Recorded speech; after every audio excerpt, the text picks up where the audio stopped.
you're providing a good service, charge for it, right?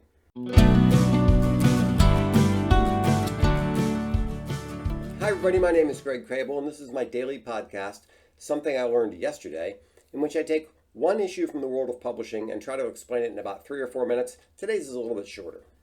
The town of Meeker in Colorado's Rio Blanco County has a local news source called the Rio Blanco Herald-Times. Like many local papers, it was struggling, so the owners sent out an email cry for help to keep the 138-year-old newspaper from going under. I heard about this from an email from Bo Sachs. The residents replied favorably and the paper was saved, which is a nice story. If a town loses its paper, it's less of a town. That quote is attributed to Al Cross from the University of Kentucky. This raises an interesting question. If something is a public good, maybe the government should fund it, like roads and libraries and things like that. But isn't the media supposed to serve as a check on government?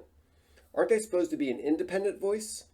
How can they do that when they're getting money from the government?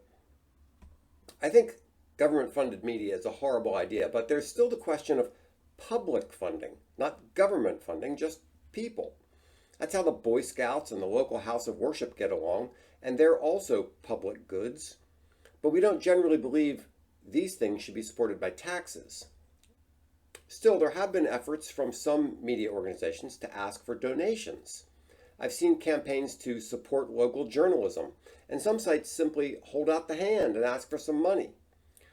I'm not sure this is appropriate for all media companies, but if citizens believe in the mission and usefulness of a media brand, why shouldn't they pony up a little extra to keep it in business?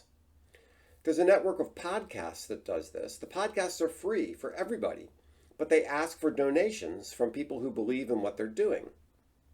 The Guardian asks people to fund independent journalism. So does ProPublica, and The Intercept has something along those lines. There comes a time when it's appropriate to hold out your hand and ask for a contribution. It's a little humbling, but that's okay. So if you're a media company, as you consider revenue models, don't forget to consider donations. It might work. Well, that's my thought for today. I hope you found it useful. If you want to comment, drop something in the comments below. If you want to get in touch with me, my contact information will be on the next slide. Thanks so much.